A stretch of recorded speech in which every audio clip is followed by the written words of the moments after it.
Assalamu alaikum wa rahmatullahi wa barakatuh. Welcome, dear viewers, to our second program here live on Gems of the Heart.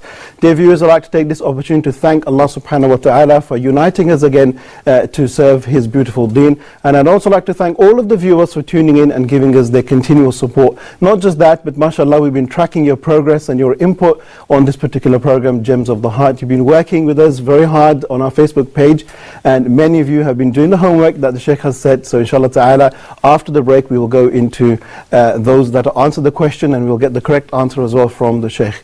Dear viewers, Gems of the Heart is a program which is designed to focus or to look at the problems related to the heart and how we can overcome these problems and how we can better ourselves as Muslims and get closer to Allah subhanahu wa ta'ala in the manner that He wants us to be. Allah subhanahu wa ta'ala told us that we should meet Him with a sound heart. So what is that? How do we understand that? How do we purify our hearts? Inshallah ta'ala, this is the duty of this program.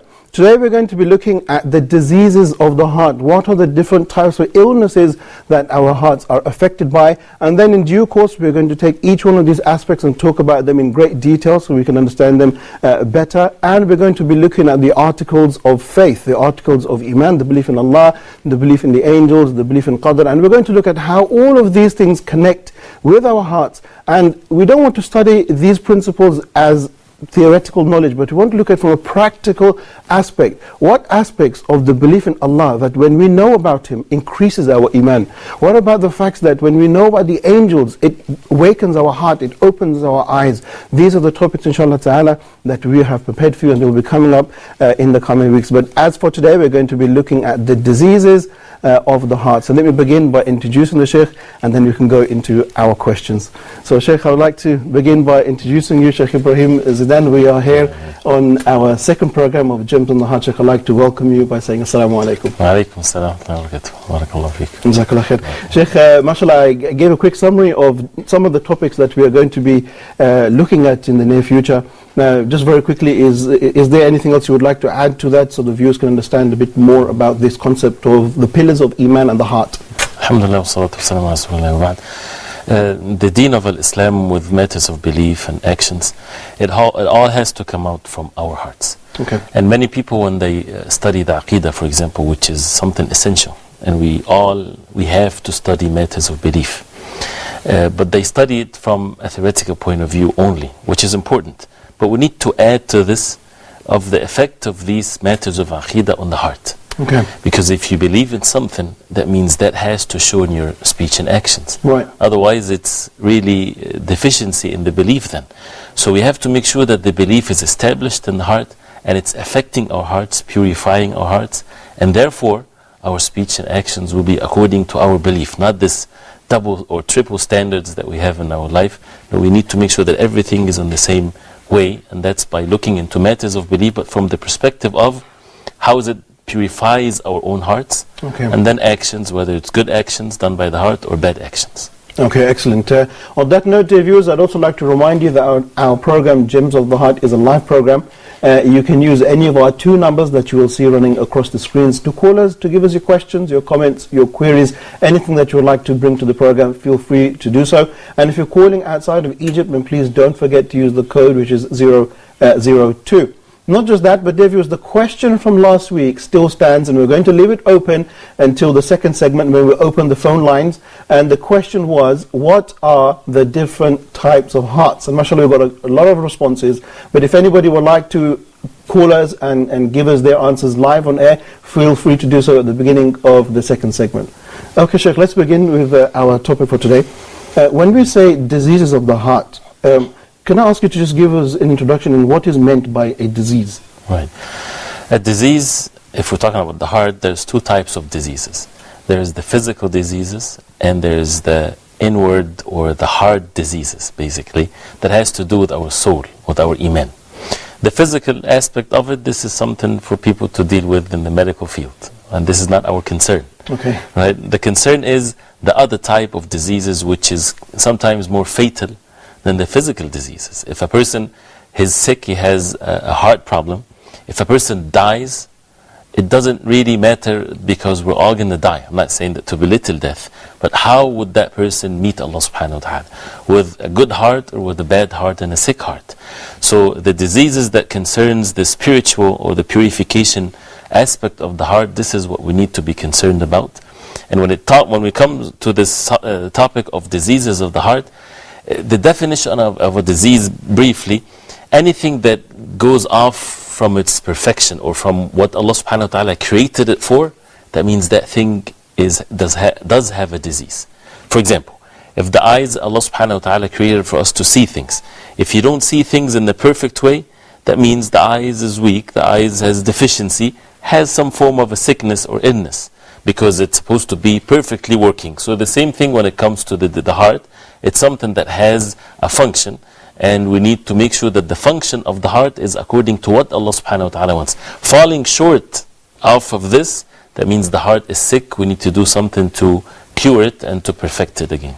Okay, subhanAllah. So, Sheikh, when we look at the disease of the heart, is this mentioned inside of the Quran, like the word illness in Arabic, you would say it's marad. Is that mentioned inside of the Quran? It's mentioned in the Quran a few times, when it talked about the hypocrites, for example. In the beginning of Surah Al-Baqarah, Allah subhanahu wa ta'ala said that because of their actions, because they're hypocrites, Allah subhanahu wa ta'ala sealed their hearts. خَاتَمَ اللَّهُ عَلَى قُلُوبِهِمْ, that Allah subhanahu wa ta'ala sealed their hearts as a result of the disease in it. There is also Allah subhanahu wa ta'ala mentioned about the disease of the shahwa, or the lust or the desire, that would make the person always try to commit sins with regards to the relationship between men and women. That's why Allah subhanahu wa ta'ala ordered the wives of the Prophet ﷺ and the Muslim women in large to make sure that they don't soften their voice when they're talking. Otherwise, فَيَطْمَعَ الَّذِي فِي قَلْبِهِ مَرَضٍ, so that the one that has a marad or a disease in his heart, he should not long for something that is sinful.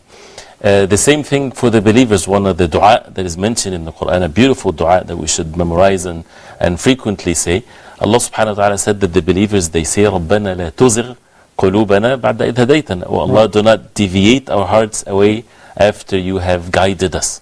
So if anything that is other than guidance, it's deviation, that means it's sickness, it's disease, it's illness, that has cure to it, because as the Prophet ﷺ said, there's no there's no disease that Allah subhanahu wa ta'ala brought down unless there's a dawa, there's a cure for it. Whoever knows it, knows it. Some people, they don't know it. Some people, they're too much following their desires. They don't want to take the medicine. Medicine is usually bitter sometimes. It's, sometimes it's a shot, sometimes it's a surgery for the physical diseases. But for the heart, the matter is much easier than this. But we still have to be patient with these means of cure, as it's mentioned in the Quran and the Sunnah of the Prophet ﷺ. SubhanAllah. Sheikh, some people will say that the diseases of the body, they end when somebody dies. But the diseases of the heart, they actually begin when somebody dies. What does that statement mean? Maybe they refer to the effect of the diseases starts when a person dies. Many people, they might not be aware of their diseases in their hearts when they're alive, because they're physically functioning, they're eating, drinking, making money, all kinds of good things. But then they're not paying attention to their hearts, even might be dead when it comes to matters of iman and faith and good deeds and so on. That person, when he dies, he would realize that he had missed out so much, and it's too late for the person to cure himself. So that's why this is the time where we need to work on ourselves. Okay. Sheikh, before we go into looking at some of the actual diseases of the heart, can I also ask you to just give us an insight into the process of purification? How important is it that we actually contemplate on that as well? No. Purification, the word purification means that there is something against what is pure. There is something impure, and that's why you're purifying something. Right? So you don't purify something that is already pure. And that's why when we say purification of our hearts or purification of our soul, that means we're saying that we are basically impure if we don't purify ourselves. Okay. So why this is important? Because it's not something that we're attacking one another or saying you are sick in your heart, you need to purify yourself. No, this is by default in every single human being. If we don't purify ourselves, we are by default, we fall into diseases in the heart. Okay. So that's why purification of our heart has to be done by the one that created these hearts, which is Allah subhanahu wa ta'ala. So the cure to it is not from our own liking or opinions or what we think worked or didn't work. It has to be from Allah subhanahu wa ta'ala. And this is in the Quran and the Sunnah of the Prophet ﷺ, many things. The ulama, they contemplated on this. And there are many of them that they wrote books about this subject. When we look into the Quran and the Sunnah of the Prophet ﷺ, we find many things. Which is basically the syllabus, if it's correct to say, to this program, where we have to talk about matters of belief, matters of aqeedah. Okay. Ibn al-Qayyim rahimahullah, he said the first thing that cures the heart is the tawheed of Allah subhanahu wa ta'ala in His rububiyyah, in His uluhiyyah. That Allah subhanahu wa ta'ala is the Rabb. This by itself, if a person have his heart full of this belief that Allah subhanahu wa ta'ala is the Rabb, is the Lord, is the owner of all things, He's the creator of all things, sustenance, life and death, everything is by the control of Allah subhanahu wa ta'ala. Just that fact, when it goes into the heart, it pushes away all of these attachments that a person is attached to other than Allah subhanahu wa ta'ala. This is all sicknesses, what people, they panic, they all kinds of miseries in this heart because their hearts are not attached to Allah subhanahu wa ta'ala. So the foundation of the diseases of the heart, when the hearts are not attached to Allah subhanahu wa ta'ala, and with the knowledge, a person would know how to attach the heart to Allah subhanahu wa ta'ala, and then the good deeds and the bad deeds has an effect, of course. So we need to know them to acquire them. We need to know the bad deeds that affects the heart directly, to stay away from them and to keep on cleaning. And we mentioned before the example of the house. Right. If you don't keep on cleaning the house, the dust and the dirt will come in whether you like it or not. Even if it's very closely tied, still we have to make sure that we clean ourselves. And that's through the wahy, Quran and the Sunnah of the Prophet ﷺ. Excellent, Sheikh. Many times when we use the word aqidah or belief, many people get a bit worried or get a bit scared. But just to put that into the practical context and saying how it affects our hearts, am I right to understand that, for example, when you understand that Allah is all-seeing from one of His names and attributes, and then you realize that He can see everything that you do, and you stop committing that sin because you know Allah is watching. Is that what we mean by practical aspects of... Correct. And whether we call it a practical aspect or this is aqidah itself. Okay. This is what's supposed to the aqidah to affect our hearts.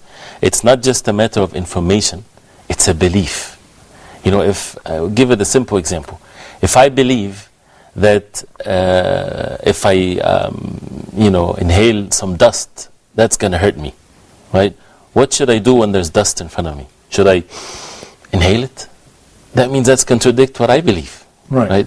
So the same thing when it comes to if we believe that Allah subhanahu wa ta'ala is the all-seer and this belief is in the heart, this has to show in our speech and actions. That means when a person is committing a sin, he knows that Allah subhanahu wa ta'ala is seeing him. Yes, we tend to be sometimes in state of forgetfulness, but this is what the job of matters of Iman is, to take us away from this forgetfulness and to be always watchful that Allah subhanahu wa ta'ala is watching us. And He has a reason for everything that we face in our life. The same thing with Allah subhanahu wa ta'ala being the all-hearer, the most merciful, the most wise.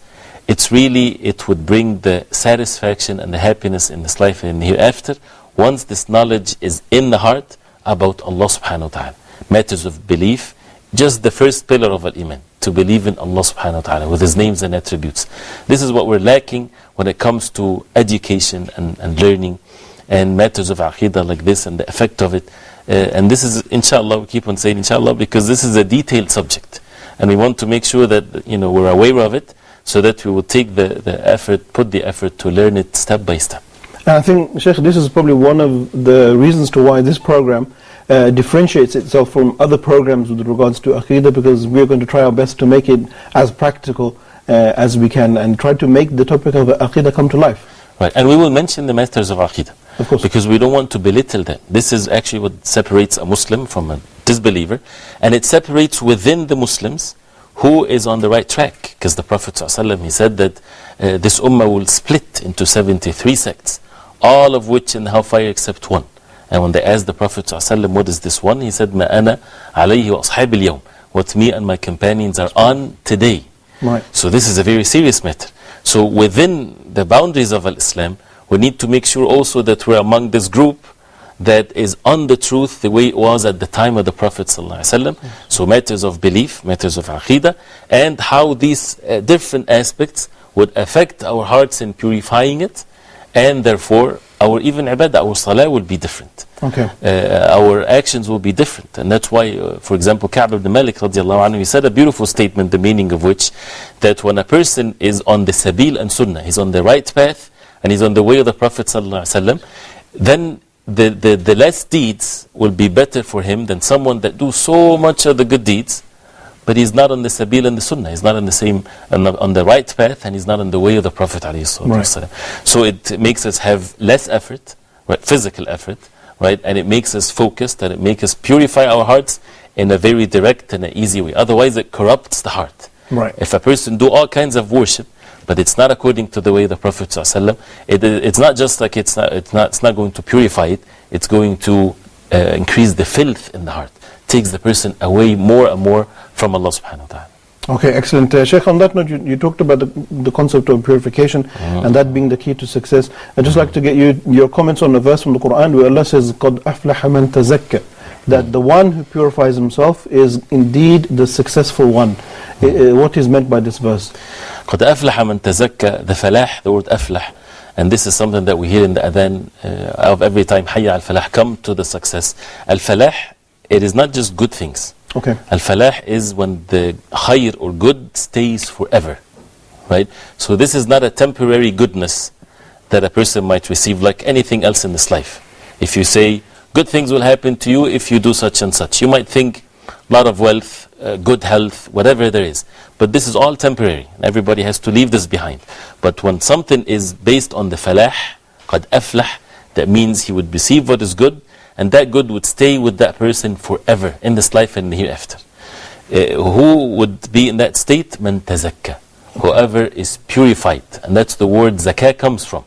Zakah, which is an obligatory charity, it's called zakah because it purifies our wealth. So the word tazakka means purified. That means again there is filth that needs to be cleaned, and that's what the purification comes in place. More than this is that this is the job of the messenger of Allah. Prophet ﷺ, Allah subhanahu wa ta'ala sent him for this. لَقَدْ مَنَّ اللَّهُ عَلَى الْمُؤْمِنِينَ إِذْ بَعَثَ فِيهِمْ رَسُولًا مِنْ أَنفُسِهِمْ يَتْلُو عَلَيْهِمْ آيَاتِهِ وَيُزَكِّيهِمْ وَيُعَلِّمُهُمُ الْكِتَابَ وَالْحِكْمَةَ وَإِنْ كَانُوا مِنْ قَبْلُ لَفِي ضَلَالٍ مُبِينٍ. That Allah subhanahu wa ta'ala, this is a favor from Allah. Allah subhanahu wa ta'ala bestowed His favor upon the believers when He sent from among themselves a messenger of Allah, reciting the book of Allah. That's first. The second thing right after that is وَيُزَكِّيهِمْ, and purifies them. So the Prophet ﷺ purify us. How is that? By following his way, by reciting the book of Allah and the way of the Prophet ﷺ. And if there is no purification, that means either the lack of knowledge or the person is not taking the means to purify oneself. Okay, excellent. Sheikh, let's look at now some of the issues or some of the possible problems that come out of a diseased heart. The first one that I have on my list is the fact that a person's priorities, or a person will view his understanding of this world to be corrupted or upside down. What is the reality of that? This is one of the great punishments in this life. When a person's vision is distorted, when a person doesn't know where to go, or what is right and what is wrong. This is the worst punishment, because it leads to what's worse. So as a result of the heart being not pure, this is what happens to one's vision. Okay. And the heart is not pure because of the effect of sins. So it's all related to one another.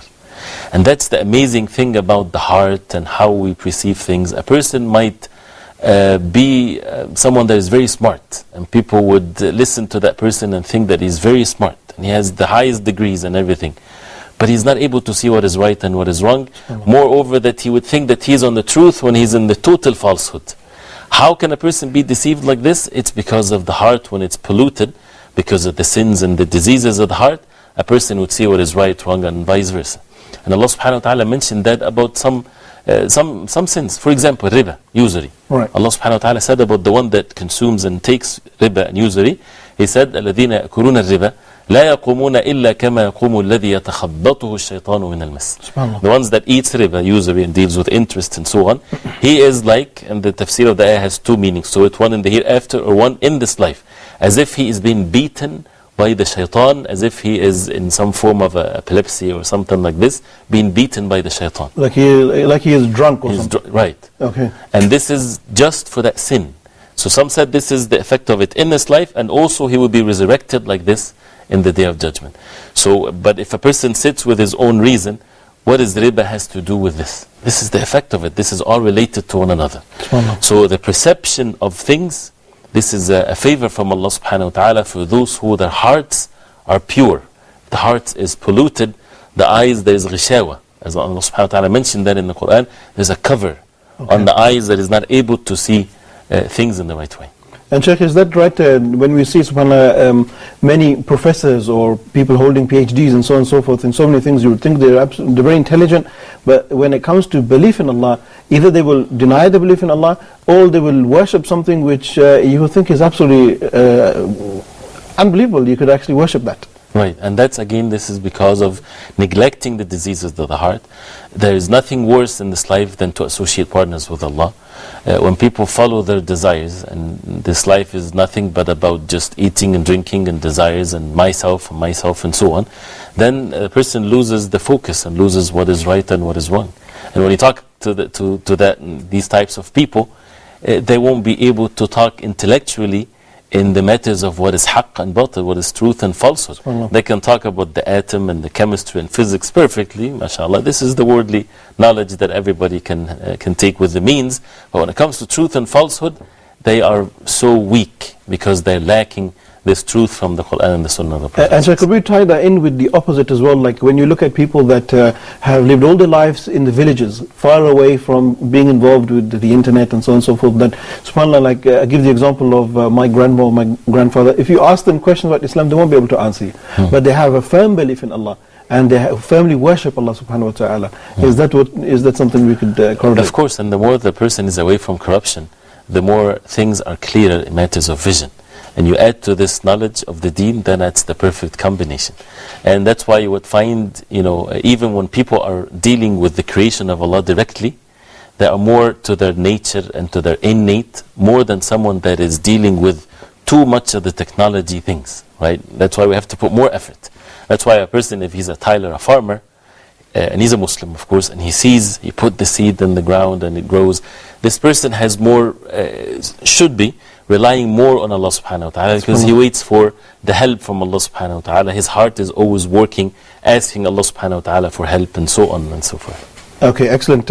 Sheikh, that brings me down to the next disease of the heart, and that would be a subcategory of what we just mentioned, but the love of this world. That when somebody, his heart is not in line with what it's supposed to be, he loves this world so much. Is that true? This is true, and these are also signs if a person wants to check. If you want to check whether we have a disease in our heart or not, this is one of the things that we test our hearts. Where is our love and our attachment, our happiness and sadness? What makes us happy in this life, and what makes us sad and miserable in this life? If it's losing money, if it's losing a loved one, whatever, this is what makes us miserable in this life, and that's it, then that we have an issue. It's normal for a person to be sad when he loses something, but what really makes the person move and sit and stand and so on. And the Prophet ﷺ mentioned this in the authentic hadith, ta'isa abdul dinar, ta'isa abdul dirham. He is miserable, the one that is a slave of the dinar, the slave of the dollar, the slave of the types of clothing and so on. He's in misery. Whether it's a dua from the Prophet ﷺ on that person, or whether it's stating the fact, and both the end result are the same. So this is the real miserable life, when a person's heart is attached to this life, as if he is worshipping this life, worshipping his desire. And Allah subhanahu wa ta'ala said that in the Quran, أَرَأَيْتَ مَنِ اتَّخَذَ إِلَهَهُ هَوَاهُ. Did you see those who took their desire as ilah, as one to be worshipped? They're obedient to them, they follow them, they just do whatever their desires dictate on them. And this is the real misery of this life. Otherwise, if a person would stay away from this and have the heart attached to the hereafter, attached to Allah subhanahu wa ta'ala, then the happiness and the sadness is according, did I miss Fajr today? This is the real misery. If a person misses Salatul Asr in Jama'ah, right? The Prophet ﷺ said, "Man taraka Salatul Asr, فَكَأَنَّمَا وَتِرَ أَهْلَهُ وَمَنْهَ." Whoever misses Salatul Asr altogether, not Jama'ah, just missed it till Maghrib time comes, as if he lost all of his wealth and all of his family. If a person, and we should test our hearts, if a person, the news comes, may Allah subhanahu wa ta'ala forbid, that all of his family are dead and he lost all of his wealth, how sad that person would be. Are we in the same level of sadness when a person would think, even, because may Allah subhanahu wa ta'ala forbid for us to do that, missing Salatul Asr till Maghrib time, intentionally, no excuse, Right? This is far worse, because the effect of it is an everlasting one. Right? And these types of questions, when we ask ourselves, it kind of exposes our hearts. And then we need to be concerned, and then we need to take the means and to repent to Allah subhanahu wa ta'ala and make a lot of istighfar and have the good companionship. Read the Quran every day, making the salah. The system in the deen of Islam is sufficient to purify our hearts if we constantly just do what Allah subhanahu wa ta'ala ordered us to do. SubhanAllah, Sheikh, when you put things into context like you just did, it makes your eyes open up, because everybody knows the importance of the Fajr prayer, the importance of the Asr prayer, but when you put it in that context, I mean, that really does shake the hearts, doesn't it? Right, of course, and this is a very simple test really that we need to ask ourselves. If you look in any major city in the morning, you know, where the cars are lined up and traffic, they're going where? They're going to work, which is nothing wrong with that. This is the normal life for human beings. But where are these people when the adhan is being called for Fajr Salah? Sleeping, or maybe drinking their coffee? Or where is the masajid of the Muslims? Why is it not full with people in Salatul Fajr? And then we talk about why the situation of the Ummah is this or that. We're not fulfilling the basic obligations of the deen of Islam the way it was at the time of the Prophet ﷺ. So what do we expect? And this is, nobody would say, well, it's the leaders this or the people that. No, we're talking about ourselves. Nobody's forcing you to stay at home and you pray. At home, the masajid, alhamdulillah, in most of the Muslim countries are open, the adhan is being called, and where are the people? And this is simple things like this. You know, it's not something deep knowledge or anything like that. Simple matters like this would put the person on track, and then that become the starting point for us to learn and to contemplate and to purify our hearts. SubhanAllah, Sheikh, your words are very powerful. Islam is very simple when we look at it actually. It's we as human beings who complicate the process. Right, and we need to be patient to Allah with the deen. And again, there's no difference between someone so sophisticated or a simple man. Everybody is supposed to do their obligations. Okay, Sheikh, on that note, we're going to go for a very short break. And then when we come back, inshallah, we'll open up the phone lines and get the viewers involved into the second part of the discussion. So, dear viewers, we're going to move over to a very short break. And then when we come back, we'll open up our phone lines to see who's going to be first and answer the question. And that is, what are the different types of hearts? And inshallah ta'ala, we will go through your answers as well that you gave on our Facebook. So, let's go for a short break. And then, dear viewers, get close to your telephones, get close to your Facebook, and get involved with the program. So, I'll see you in just a few moments. Assalamu alaikum wa rahmatullahi wa barakatuh. Welcome back, dear viewers, after a very short break here on our live program, Gems of the Heart. And mashallah, we're today looking at some of the diseases that affect our heart and cause us to be distant from Allah subhanahu wa ta'ala. Dear viewers, the phone lines are now open. You can call us using any of the two numbers there running across your screens. And the question which we're looking for a response for is, what are the different types of the heart? And we will come to your answers in just a few moments, but we want to give you some time for those who are real dedicated students who want to talk to us here on the studio. So do call us and do give us your questions. And at the end of the program, we'll give you the new piece of homework, inshallah ta'ala. Sheikh, let's continue with our program. The next disease, so we looked at, the first disease we said was looking at things incorrectly or not being able to perceive them correctly. The second disease is hasad, or I think you translate that as jealousy. Is that correct? Or envy. Or jealousy. Envy. Right. Al-hasad is something also mentioned in the Quran. That is, people envied the Prophet ﷺ, that he was sent from among the Arab, like the people of Bani Israel. Allah subhanahu wa ta'ala mentioned that also in the last part of the Quran. So this is a very serious disease in the heart. And that's when a person wishes for someone to lose what a favor that Allah subhanahu wa ta'ala had bestowed on him. And that's a sign that the heart does not really believe in Allah subhanahu wa ta'ala in the proper way. And that's what hasad, and it's definitely needs a lot of details, needs a whole episode by itself to discuss the hasad and how to eradicate that from our hearts and to purify our hearts. Because there's something in every single human being, they tend to not to be so happy and comfortable when they see someone has something that they don't have. So how to push that away from the heart, it's something that we need to be discussing, of course, inshallah. Okay, so we had to look at al-hasad.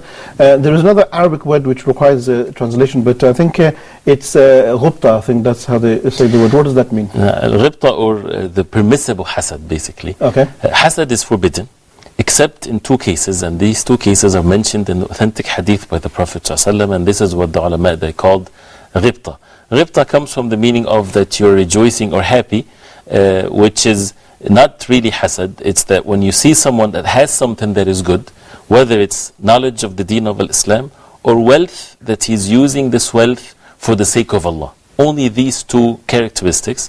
If you see someone with knowledge of the deen, a scholar in the deen, or someone that is spending his wealth for the sake of Allah, it's permissible in this case to wish that you would have the same without that person losing this favor of Allah subhanahu wa ta'ala. Okay. Other than these two qualities, it's not permissible even to wish that I would wish to have the same thing without them losing it.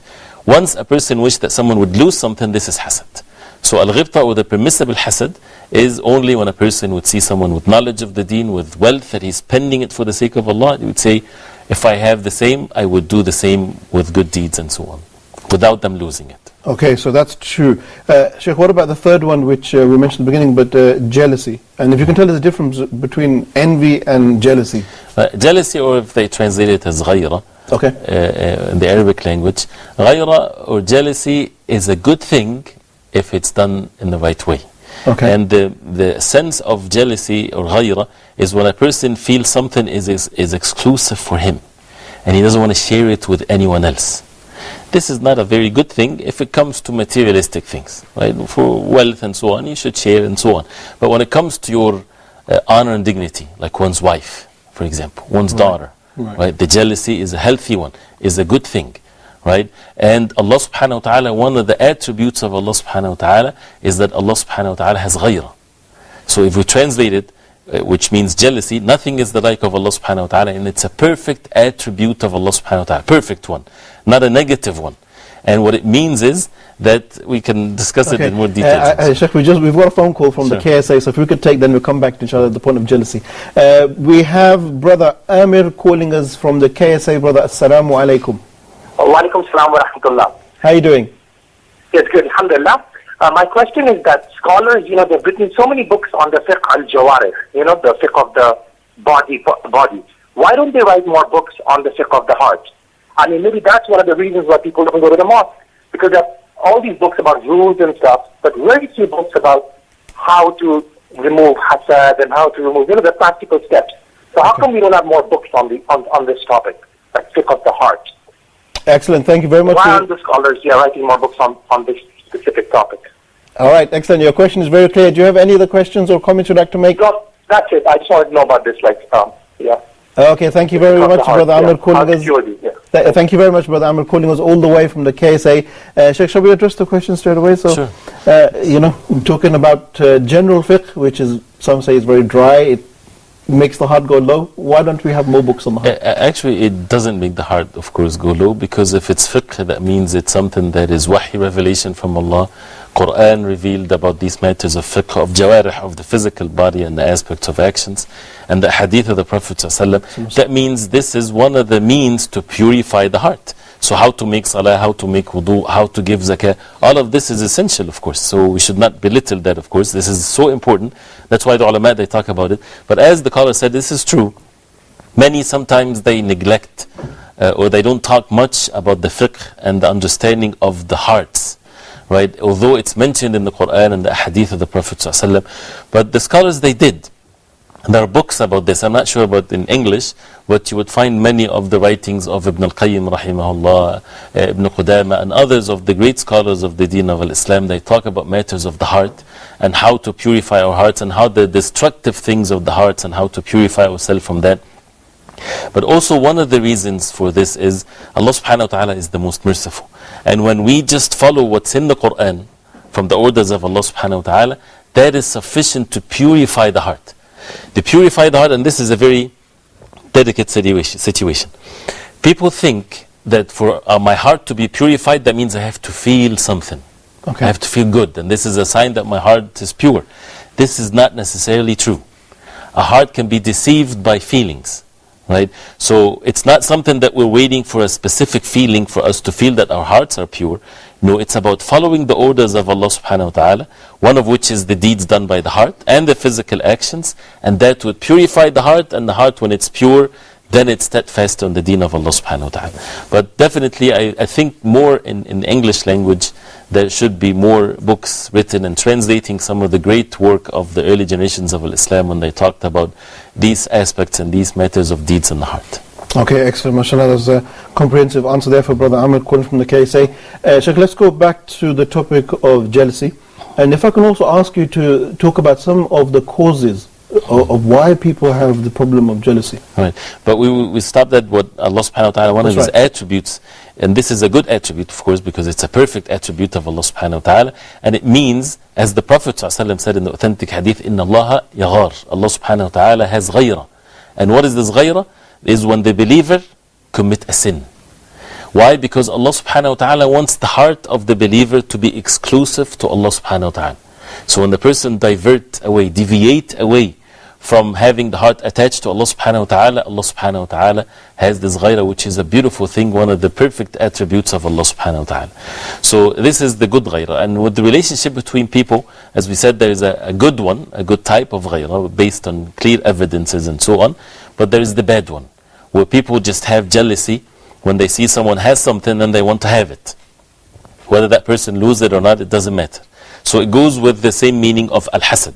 Or when jealousy is just overboard and people transgress the limit, when a person is suspicious about his wife unjustly, right? Or the same thing for the wife. And that basically destroys the heart. So to do things in the right perspective and to observe, that's why observing the orders of Allah protect us from this. Women wearing hijab, men lowering their gaze, right? And this is protect when it comes to matters of the ill jealousy between husband and wife and between people.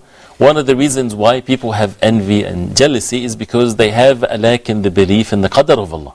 Okay. If people believe in the qadr of Allah, which is one of the pillars of al-iman and the effect of that in the hearts, then when we see someone that Allah bestowed a favor on him, we won't feel jealous or envious. Why? Because this is from Allah. Allah subhanahu wa ta'ala is the most wise. That's why we have to be careful. Sometimes people look at someone and they would say, this person is rich and I'm not. How can that be? Right? Questioning who? The wisdom of Allah subhanahu wa ta'ala. Who said that being rich or not is a favor or not? It's a test from Allah subhanahu wa ta'ala. Or why this person does not have legs and why this person is sick. And things like this is all by the qadr of Allah, by the wisdom of Allah subhanahu wa ta'ala. So people, instead of questioning this and being envious and so on, a person should see that Allah subhanahu wa ta'ala gave him the best, that he can be the best on the face of earth if he would worship Allah subhanahu wa ta'ala with what's given to him. So sometimes being deprived of something, that's the real giving. Right? If a person is his eyesight is taken away from him. It's something that needs patience, of course. But this can be looked at in a different way, that this is a gift from Allah subhanahu wa ta'ala to that particular person to see whether he's going to be patient and pleased with Allah subhanahu wa ta'ala or not. If he's pleased with Allah subhanahu wa ta'ala, this person can be the best person on the face of earth. So it's our own, again goes back to the conception of things, the misconception of what is right and what is wrong. Okay. Sheikh, another disease of the heart which follows after the concept of jealousy is a person becomes very miserly. What does that exactly mean? Being bakhil or shahih, to have miserliness, that means when a person is so stingy, he does not want to give.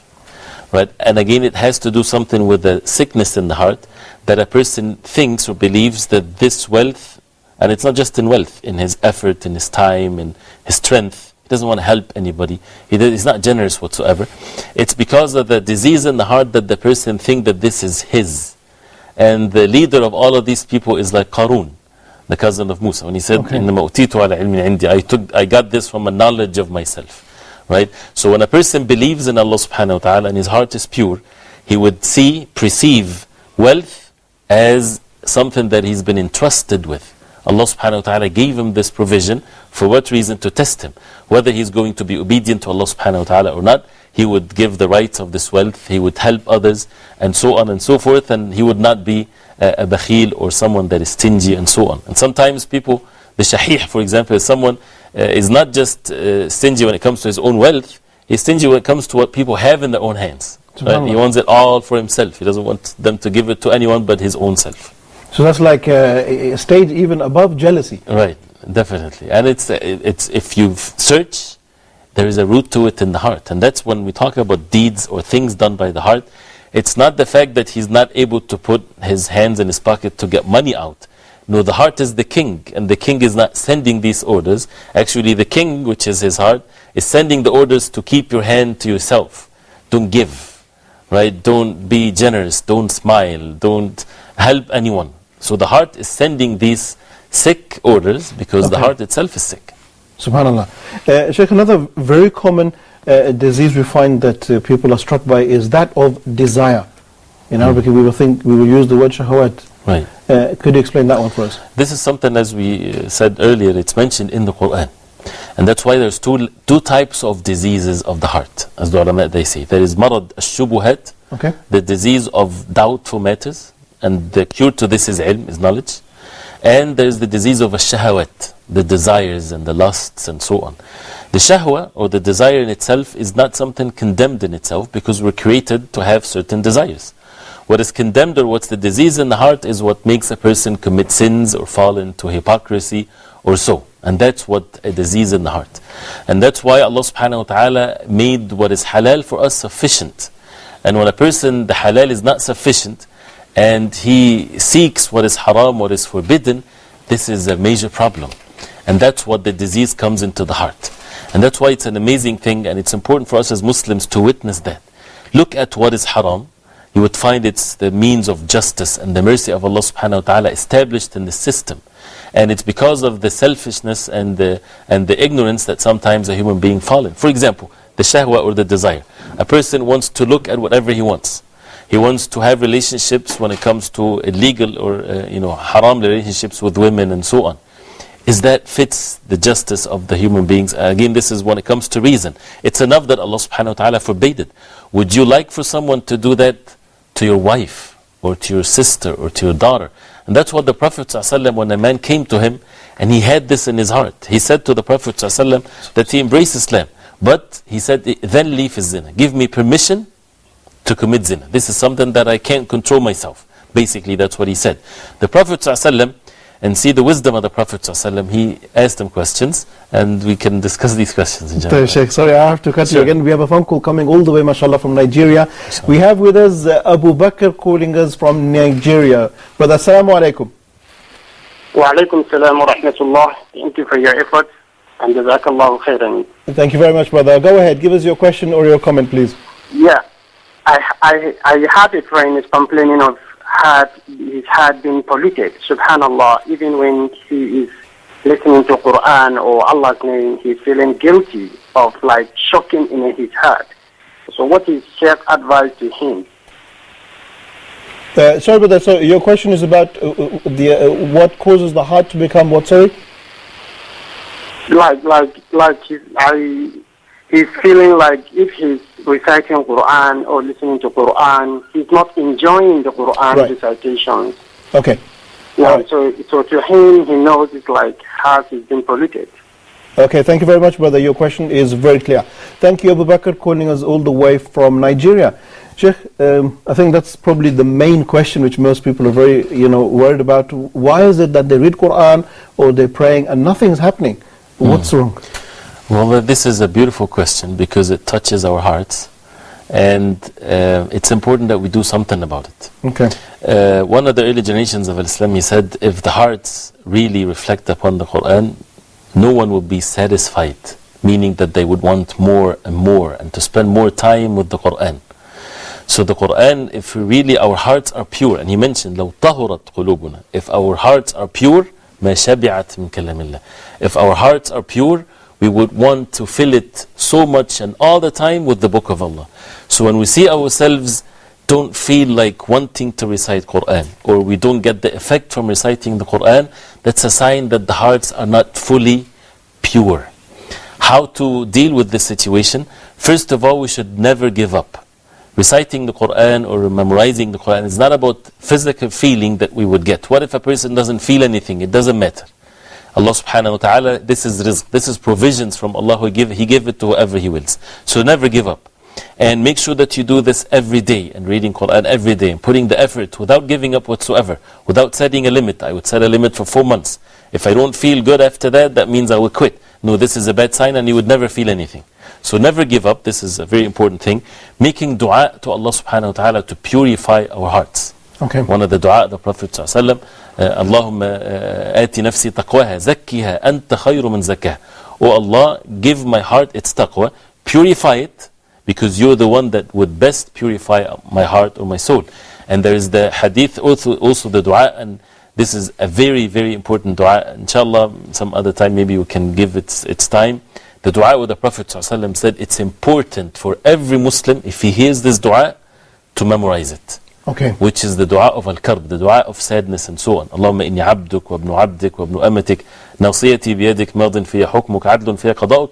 In this dua, the Prophet ﷺ said that part of it, ij'al Qur'ana rabi'a qalbi. Okay. Oh Allah, make the Quran the spring of my heart, wa nura sadri, and the light of my chest, and the means for me to be away from concerns and miseries and so on. So making dua to Allah subhanahu wa ta'ala is another aspect to this, to cure this for sure.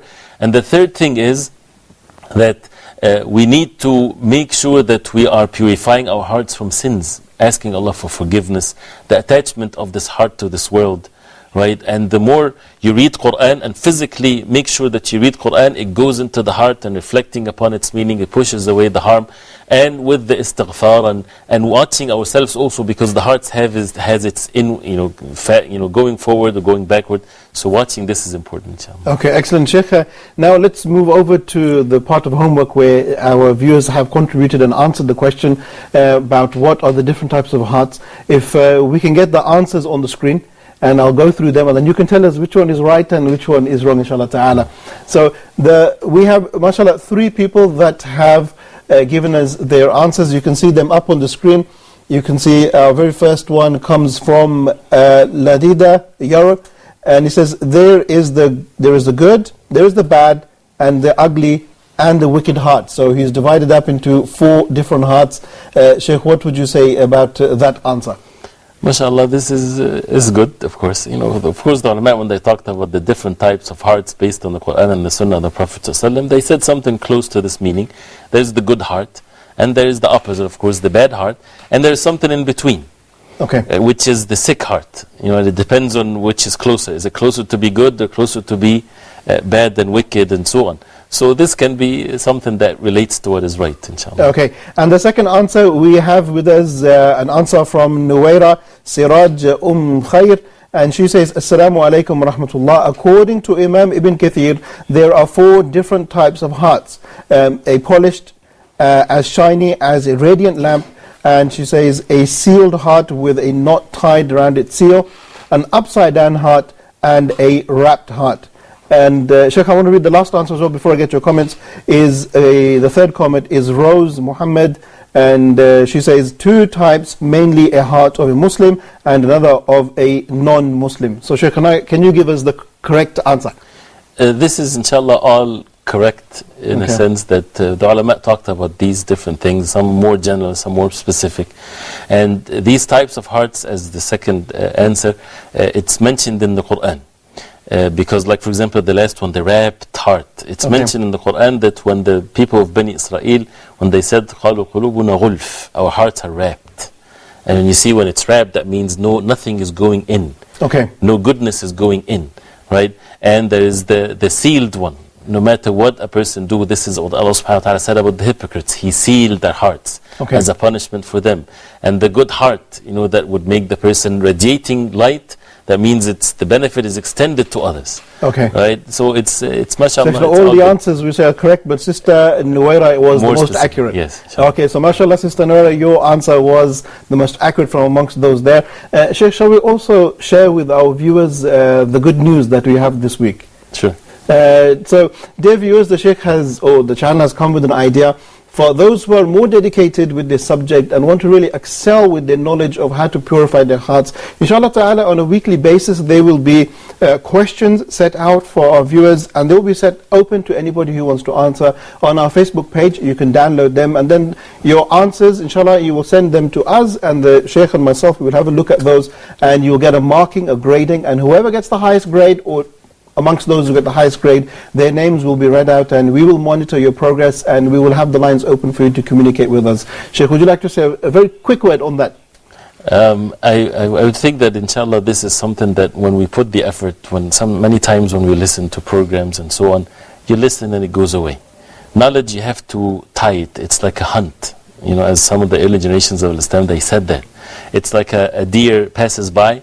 If you don't put it down, right, the knowledge, if you don't put it down, if you don't write it down, if you don't put the effort, it goes away, flies away. So this is a mean, inshallah ta'ala, so that maybe we can have the knowledge to stay with us, because we need that on a daily basis to purify our heart. Excellent. So we're keeping track of the students. Sheikh, the last thing before we conclude the program is the question for this week. Would you like to tell them the question, or shall I? Go ahead. Okay. So dear viewers, the question for this week, you will see it on your screens right about now, is in which surah in the Quran, approximately, in which surah in the Quran does Allah subhanahu wa ta'ala tell us that the heart of the Prophet Muhammad sallallahu alayhi wasallam was washed with the blessed water of Zamzam? So the question will be put up on our Facebook page, and we're looking for your answers. MashaAllah ta'ala, we'll see who is the first one to respond and who is the most accurate to respond. And to add to this, it's not something that's going to be directly mentioned like this in the Quran. It's an indirect way. So it's an indirect verse that in the tafsir you would find it in the tafsir of the verse, but it's indirect to indicate that this authentically happened to the Prophet ﷺ from the Sunnah, from the hadith of the Prophet. So the person who's going to answer this question has to do some real research. Right. Okay. Sheikh, on that note, we have to conclude. The time flies so fast in this program, and I really like to thank you very much for coming and sharing with us your knowledge and your experiences, and conclude by saying Assalamu alaikum. Thank you very much. Dear viewers, we've come to the end of our second program, Gems of the Heart, and subhanAllah, it's so much fun when you talk about things that make relevance to your lives and you can feel them having an impact on your heart. You just want to keep talking and keep discussing, but that's the nature of the program. We have to conclude there. I would like to give a very special thank you to Brother Amir from the KSA, and a bigger thank you to Brother Abu Bakr from Nigeria for calling us here in the studios, and all those that participated, especially Sister Nuwaira, who got the question spot on, mashallah, quoting from Ibn Kathir. So we will wait to see who responds now on our Facebook. The homework is there, and the questions, the course that we'll begin will also be there on Facebook. Dear viewers, I thank you very much for your patience with us, and I'd like to thank everybody for tuning in, and also like to thank the channel for their patience and making the program possible, and for their hard work. On that note, I'd like to conclude and say Assalamu alaikum wa rahmatullahi wa barakatuh.